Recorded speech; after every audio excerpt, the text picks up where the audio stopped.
Welcome to The Know, I'm Brian. We've got some dates as to when the beta for Fallout 76 will kick off. It's first going to come to the Xbox One on October 23rd, and then PlayStation 4 and PC will get it a week later on October the 30th.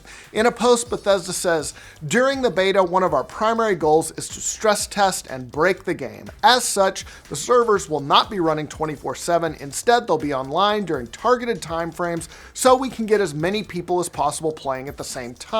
It added that on any given day, the game might be up for anywhere between 4 to 8 hours. Focusing as many players as we can into these windows is our prime objective. So definitely a stress test as well as the beta. Players will also be free to stream the beta, so that's cool. We'll get a first look at it, get to see what it's all about. The game itself officially releases November 14th. All right, Nintendo announced Metroid Prime 4 at E3. That was back in 2017. Since then, we haven't heard too much about it, or really anything aside from that logo. But some people think we might be getting a further announcement about the game at the upcoming Game Awards. That's because Jeff Keighley, who heads up the show, recently tweeted a group picture that included Nintendo of America President Reggie Fils-Aimé. And Reggie, he had like a sport coat on, but underneath was a t-shirt that looked like the famous Samus emblem was on it. Of course, the internet noticed. The internet never let something like that pass. Everyone got excited. It could be nothing, but you got to assume Reggie knew what he was doing with that shirt, so I'm saying let the hype begin. As for the Game Awards show, it's going to take place December 6th in Los Angeles. Hopefully we'll get an announcement about you-know-what. I'm so excited. Give me a Metroid Prime announcement. Crossplay, it is again all the talk these days after Sony announced that it's going to allow it for Fortnite on the PlayStation 4. That got some people wondering which games might be next. Well, Microsoft has a very unsurprising idea. Minecraft. Yeah, you should let your players play together on this game that we own. Windows Central reports that Microsoft would totally be down with Minecraft players being able to all play together. In a quote to the site, Microsoft said, "We believe in giving gamers the opportunity to play the games they want with the people they want. Whether that means working with our partners to deliver cross-network play with games like Rocket League and Fortnite, or enabling cross-device play with the likes of Minecraft, we're supportive of new scenarios that enable more people to play and have fun together while gaming. We would love to bring players on PlayStation 4 into our Microsoft ecosystem as well, but have nothing further to share at this time." Now, no word yet on whether Sony will take them up on that offer, but you might remember when they announced crossplay for Fortnite, they did allude to future games, so it's kind of hard not to imagining this happening at some point. All right, we've been getting a pretty regular stream of announcements regarding new fighters in Super Smash Bros. Ultimate, most recently Isabelle from Animal Crossing. Well, now series creator Masahiro Sakurai says those announcements, they're going to slow down as we get closer and closer to the game's release. He does a weekly column in Famitsu, and according to a translation by Silicon Era, Sakurai wrote, "We announced Isabelle in the Nintendo Direct. However, it would be a mistake to think that the new character announcements will keep going at this pace until Smash Bros. Releases. We may have been a little trigger happy, so we'll be living modestly from here on out." Wait, does that mean no Waluigi? Maybe he's just sitting on that. I could still hope. Anyway, the game is due out December 7th. It's getting closer and closer.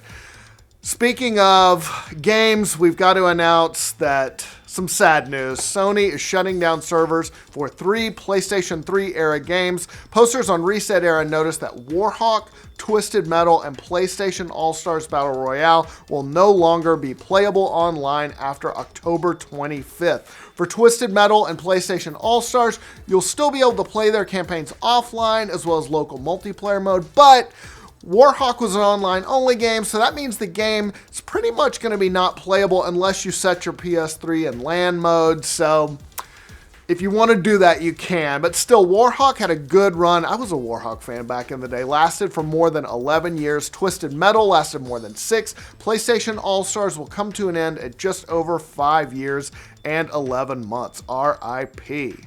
Speaking of shutdowns, Disney's Club Penguin Island is shutting down. I know that a lot of you will be really sad about this.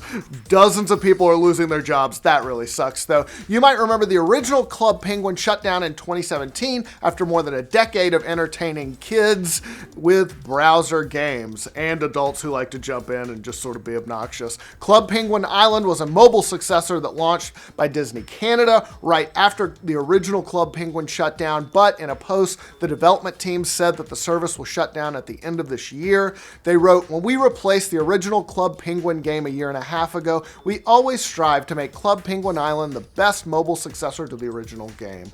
From day one of development, Club Penguin Island has been a true passion project for everyone here at Disney, but the time has come for the party to end." Sadly, Kotaku reports that dozens of employees at the studio in British Columbia will lose their jobs, but apparently they're getting 5 weeks of severance, so the studio, at least they're not pulling a telltale. All right, entertainment news. Early tracking is in for the upcoming Halloween film, and things are looking pretty good. In fact, as of right now, the film is poised to have a franchise best opening weekend. It got positive reviews out of Toronto and Austin's own Fantastic Fest. It had a super effective marketing campaign. Industry experts now predict an opening weekend in the $40 to $50 million range when the movie finally hits theaters October 19th. Okay, that's about double what the Rob Zombie remake made back in 2007. Now, Halloween's a sequel, but it's kind of taking a unique approach. It's wiping out literally every other sequel in the franchise's history. It's going to act as a direct sequel to the original 1978 film, throwing out all the convoluted mythology that was jammed into the series over the years and taking it back to its roots. Yeah, like, it started getting weird around like Season of the Witch. That was messed up. So it seems to be appealing to audiences. Plus, it is coming out just before Halloween. You think they timed that? I think they did. And Michael Myers, he's a classic movie villain, so it'll be good to see him back. Burt Reynolds was set to appear in Quentin Tarantino's Once Upon a Time in Hollywood, but sadly passed away before he shot his scenes.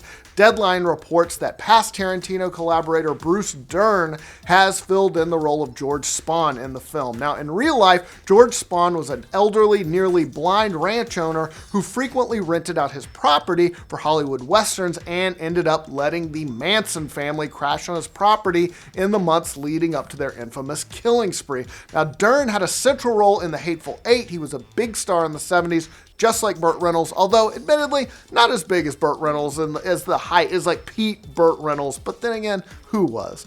Once Upon a Time in Hollywood stars Leonardo DiCaprio and Brad Pitt. It's going to be released July 26th. I'm excited, huge Tarantino fan. All right, that is all the news we've got for today. Let us know what you think of all these stories down in the comments below. For all your news from every corner of the internet, like this video, subscribe to The Know, and check out our website, theknow.tv. Have a great weekend, play lots of video games. We'll see you back on Monday. It was boosted by positive reviews out of Toronto and Austin's own Fantastic Fest and a super effective marketing campaign. Marketing? I think I said that weird. That's about double what the Rob Zombie remake made back in 2007, wiping out literally every other series in the... Fuck.